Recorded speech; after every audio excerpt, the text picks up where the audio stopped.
Hello, my name is Austin Colburn, a graduate student in the Master of Organizational Leadership program at Gonzaga University. This video presentation is the third of a three-part series created as my final project for the ORGL 605 Imagine, Create, and Lead course.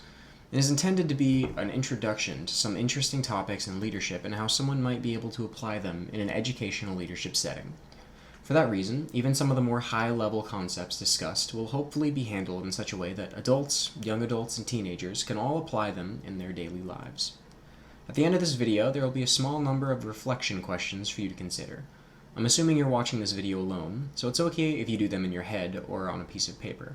However, if you happen to have a friend, colleague, or loved one nearby, I encourage you to bring them in and share the discussion with them. So with that being said, let's get started. In the last video, we discussed authenticity and storytelling as components of leadership to strengthen relationships with your followers and students. In this video, we'll be going even further on foundational concepts in leadership by discussing adaptability when working with your students, peers, or colleagues. When you think of adaptability, you might also consider some terms that could be synonymous in a leadership setting. Flexibility, perhaps, in being able to bend with unexpected challenges, or perhaps resilience or perseverance, in being able to endure hardships on the way to a sought-after goal or outcome. I want to be clear from the start that adaptability and adaptive leadership isn't simply about finding a way around or through hardships. It's about the growth and change needed to consistently rise to the occasion wherever challenges might occur. Researchers Heifetz, Grashow, and Linsky are fairly clear about what adaptive leadership looks like and what it means to exercise it. Adaptive leadership is about change that enables the capacity to thrive, not to stay afloat, definitely not to sink, but to rise and to take advantage of opportunities as they come. Adaptive leadership also builds on the past. Something that doesn't work need not always be thrown out, but if the sun does set on a particular practice or piece of wisdom, it can later be referred to out of reverence or if it needs to be used once again. Adaptation also occurs through experimentation, trying new things, pushing boundaries, and approaching problems in ways that you haven't before. Similarly, adaptation also relies on diversity. I'm going to reiterate my last comment, approaching problems in ways that you haven't before. By bringing unique perspectives into the mix, you open up a whole range of possibilities that might not have been present if you were thinking from one worldview. Adaptation also shifts things around, sometimes dramatically. Sometimes this might mean new roles in a group or revised roles for current members. It could mean shrinking or expanding, and other questions and decisions that come as a result of that first adaptation. Lastly, adaptation takes time and never really ends, so we need to offer some leniency if we can't adapt to the challenge before us every time we're compelled to change. Our researchers use biological evolution as a metaphor to describe adaptive leadership in practice. Think about the way a species might change and adapt over time, a long, long period of time, to adjust to their environment. Organisms that used to live in the ocean can now live on land and vice versa thanks to adaptations that allow them to do so. A fish can develop lungs that can let it breathe in the open air. Maybe the first set of lungs didn't work quite right. Maybe the first 100 or 1,000 didn't. Eventually, though, it did work. And while it does this, it retains its gills for some time after it makes that transition.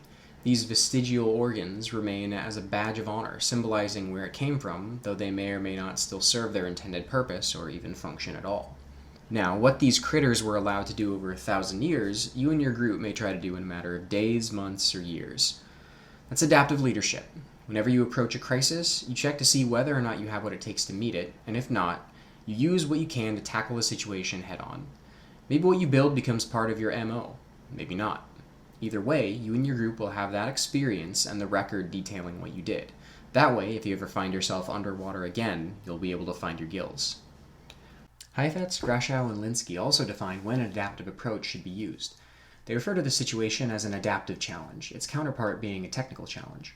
Technical challenges are the simpler of the two to problem solve and can usually be resolved by finding someone with the right skills or knowledge to do the job and doesn't require any sort of change on the group's part. Say you're having trouble with a group project and you need to use math, only you're not too good at math, but one of your other group members is.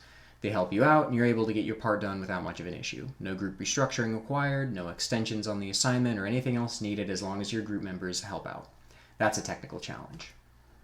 An adaptive challenge is when the problem doesn't have a clear-cut solution.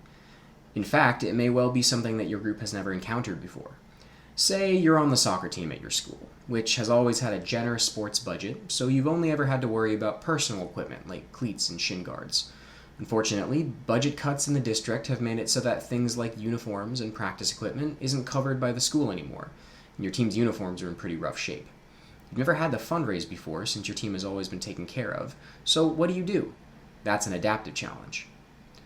You might think that things like budget cuts or other adaptive challenges of that sort can't be planned for, but you may not entirely be correct. In my last video, I discussed a concept called moral imagination, and part of developing moral imagination is looking back at the events of the past and those in the present moment in order to predict the future. In essence, this is the heart of what Robert Greenleaf proposes in the idea of foresight as a skill. Greenleaf coined the term servant leadership.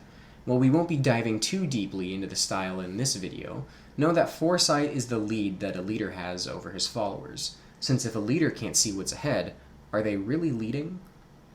Foresight in itself is a child of intuition, which Greenleaf describes as a feel for patterns and the ability to generalize based on what has happened previously.